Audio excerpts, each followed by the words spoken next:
Алматинка көчөсүнүн жээгинен биринчи линиядан 750 квадрат метр болгон туугандар. Ондай чоң помещение сатылат.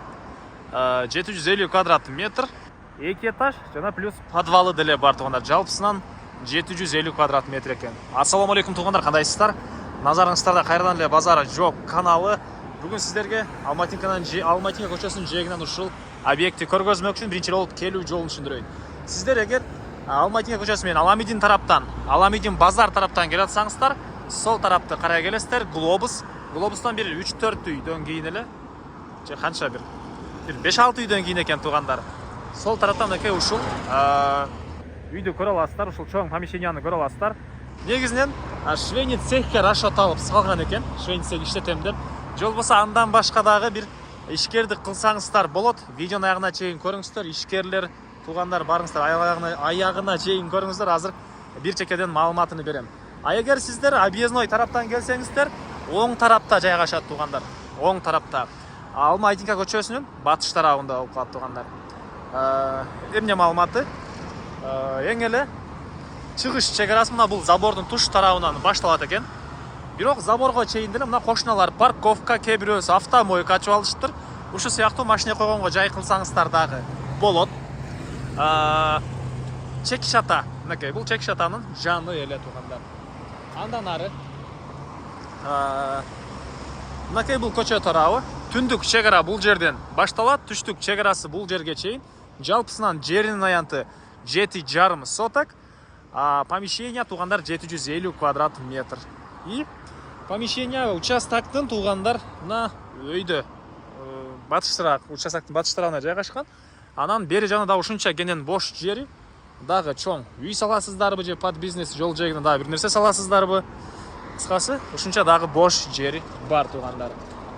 Документтери боюнча жердин кызыл китеби, помещениянын тех паспорту баары даяр кылынган.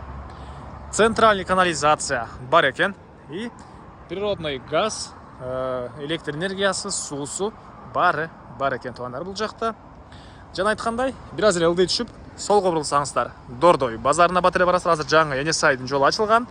Өйдө карай жүрсөңүздөр, Аламидин базары, Мадина базары деле бат эле барсаңыздар болот туугандар. И о чыгыш тарабына туугандар дагы бир базар түшүп атат деген пландар бар экен. Аны дагы өзүңүздөр ээси менен бирге сүйлөшүп, карап, дагы башка маалыматтарды алсаңыздар болот. Ээсинин номери бул жерде, экранда жана описанияда ээси тел деп жазылат туугандар. Эми помещение боюнча айтсак, мынакей 2 этаж жана подвал, ар бири 250 квадрат метрден жалпысынан 750 квадрат метр. Этаждын ортолору монолит, анан мына сейсмопояс колонналар куюлган. Стена туугандар газоблок жана монолит туугандар. Азыр бир чекеден калган этаждардын баарын бир чекеден көргөзөм. Салынуусу боюнча айтсак, прораб бардык стандарттар менен ошол ээси өзү бул жерде бир бизнес ишкердик кылам деп полный жакшы курулуш материалдардан салгам дейт.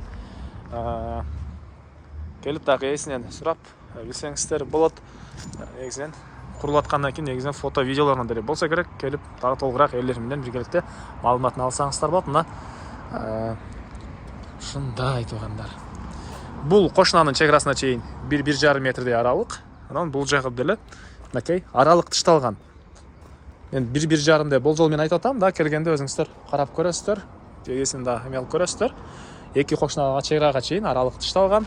И мына бул тараптан подвалга, бул жагынан биринчи, экинчи этажга чыгып кете аласыздар. Азыр биринчи этажда көргөзөй, андан кийин калган этаждарында бир чекеден көргөзөм туугандар. Этаждардын ортосу монолит куюлган туугандар. Биринчи этаж менен подвалдын ортосунда монолит, экинчи этаж менен биринчи этаждын ортосунда монолит жана крышасы пена бетон менен утеплять этилип тур туугандар. Киргенде мына ушундай прихожка, оң тарапка карай чыксаңыздар тепкичтер, мына эки тарапка тең чыгып түшкөнгө. Сол тарабында мына бул ушул ишчилер үчүн ажаткана же ошол сыяктуу эме окшойт. Жери мынакей туугандар. Санузел ишчилер үчүн. Бул жагында кенен мынакей ушундай чоң бош жер. Ылдый тарабында мына кафель чапталган, булалдары шпаклевка, терезелер мынакей. Алардын дагы жакшы сапаттуусунан орноткон дейт туугандар. Терезелери ар бир этаж 250 квадрат метрден. Бул жерге даже мындай швейный цехтен не деп койчу элем, аны кудай материал кескен чайын да даярдап коюптур туугандар. Бул калатпы, калбайтпы, ал жөнүндө да мен өзүңүздөр байланышып билсеңиздер, бул жөнүндө сурап турмун. Анан батыш тарабынан помещениянын дагы бир мындай кошумча эшик. И эң эле участоктун батыш чек арасы бул жерге чейин. Чоң помещениянан батыш чек арасыга чейин аралык бир 4 метрден ашуундай көрүнөт. Окей.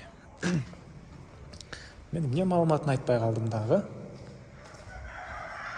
Үй боюнча, помещение боюнча толук эле айтып койт жана баарына эми сиздерге кайсынысын көргөзөйүн? Биринчи этаждыбы, нулевой этаждыбы? Биринчи подвалды эле көргөзөйүн, туугандар. Подвалды көргөзөйүн, анан экинчисин көргөзөм.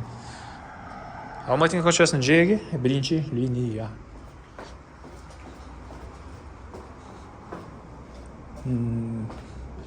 Окей. Бул подвал. Бул жерде эле бийик, 250 квадрат метр. Туугандар, мынакей. Ошол үйдөгү терезелердин туштарынан эле мондай форточкалар орнотулган. Бул жерде эле жарык эле болот экен, туугандар, мынакей. Терезелер көрүнүп турат. Мынакей ошондой колонналар, жакшы арматуралар менен салган дейт, туугандар. Ошол прораб менен, полный технологиясы менен салган чоң помещение. Азыркы учурда кээ бир себептерден улам сатып атканы жүрөк экен, туугандар. Ал себептерини өзүңүздөр чалып билсеңиздер болот.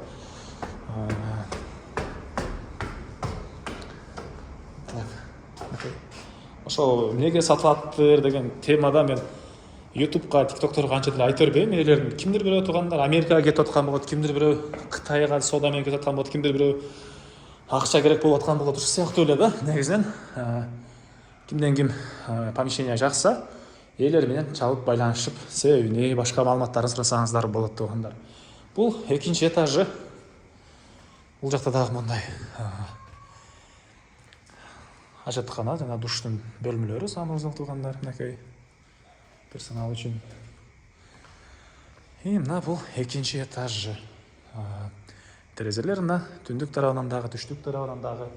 И бул этаждын дагы эң батыш тарабынан мондай эшиктин жайы калтырып туруп, ошондо аварийный выход дейт беле, орусчасы. Ошо кошумча чыгуучу жай окшойт. Бул эми жанакы прораптардын жумушу болуш керек. Мен да анча түшүнбөйм. Ошол технологиясында ушундай кошумча чыгуучу жай болот бе? Ким прораб? Прорабта деле бизди көрсө керек, туугандар.